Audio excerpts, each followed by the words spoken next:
Assalamualaikum warahmatullahi wabarakatuh. Perkenalkan, nama saya Kania Febrinia Mulyani, semester 3 non-reguler dengan NPM 274-2012-1177 dengan dosen Profesor Hajah Heni Nuraini SHMH dan asisten dosen Dr. Muhammad Rendi Aridayandi SHMH. Saya di sini akan mereview materi hukum pidana lanjutan pada pertemuan ketiga pada hari Jumat tanggal 30 September 2022.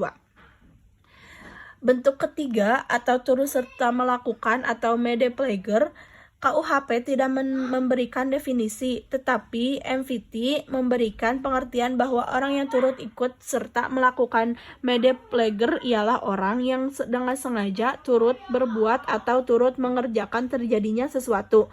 Syarat-syarat khusus, syarat-syarat turut serta melakukan mede pleger adalah: 1. Adanya kerjasama secara sadar. Kerjasama di sini harus ditunjukkan pada suatu perbuatan yang berupa kejahatan. Dan yang kedua itu adanya kerjasama secara fisik. Kerja sama di sini merupakan suatu delik yang ditunjukkan pada suatu akibat, yaitu adanya perbuatan yang berupa kejahatan atau perbuatan tersebut diatur di dalam undang-undang. Ada bentuk keempat yaitu penganjur atau uitlocking, yaitu orang yang menggerakkan orang lain untuk melakukan suatu tindak pidana dengan menggunakan sarana-sarana yang ditentukan oleh undang-undang. Penganjur dengan menyuruh melakukan hampir sama, yaitu adanya usaha untuk menggerakkan orang lain sebagai pelaku material atau autor materialis. Perbedaannya ialah ada 3, yaitu 1. Dalam penganjuran, sarana yang digunakan diatur dalam pasal 55 ayat 1, sub kedua yaitu diatur secara terbatas. Yang kedua ada dalam pembujukan, yaitu orang yang membujuk disebut autor intelektualis, dan yang dibujuk atau digerakkan yaitu autor materialis. Dan yang ketiga itu ada pelaku material dapat dimintai pertanggungjawaban secara hukum atau pidana karena melakukan perbuatan dengan sengaja. Dalam menyuruh melakukan doing pleger itu ada 3 sarana untuk menggerakkan tidak ditentukan atau terbatas. Ada yang kedua, dalam menyuruh melakukan, orang yang menyuruh disebut manus domina, sedangkan orang yang disuruh adalah disebut manus ministra. Dan yang ketiga itu ada pembuatan material atau manus minitra tidak dapat dipertanggungjawabkan secara hukum atau tidak dapat dipidana. Karena apa? Karena tidak mempunyai kehendak. Syarat-syarat pemidaan bagi pengajur atau penggerak yaitu ada 3. Adanya yang ke-1 ada kesengajaan untuk menggerakkan orang lain untuk melakukan perbuatan yang dilarang atau tindak pidana.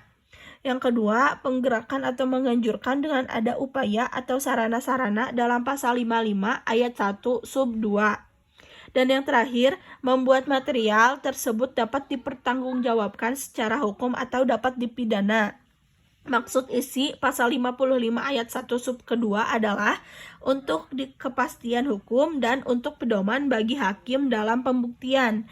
Adapun daya upaya yang berupa paksaan, ancaman, dan penyesatan dapat masuk ke dalam bentuk menyuruh dan juga menggerakkan. Dasar ukuran apabila dorongan atau paksaan atau ancaman itu sangat kuat, maka itu adalah menyuruh, tetapi apabila tidak begitu kuat, maka masuk dalam menggerakkan.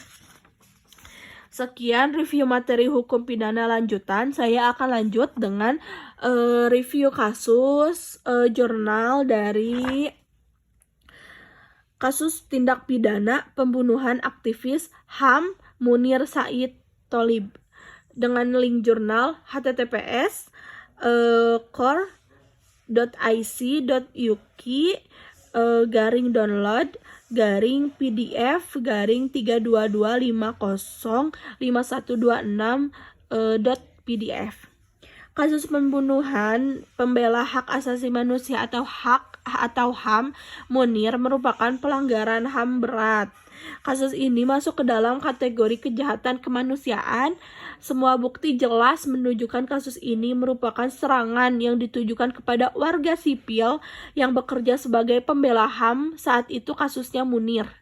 Serangan itu sistematik karena ada unsur kebijakan pemufakatan jahat dari pihak tertentu di dalam negara, khususnya Badan Intelijen Negara atau BIN dan maskapai penerbangan negara.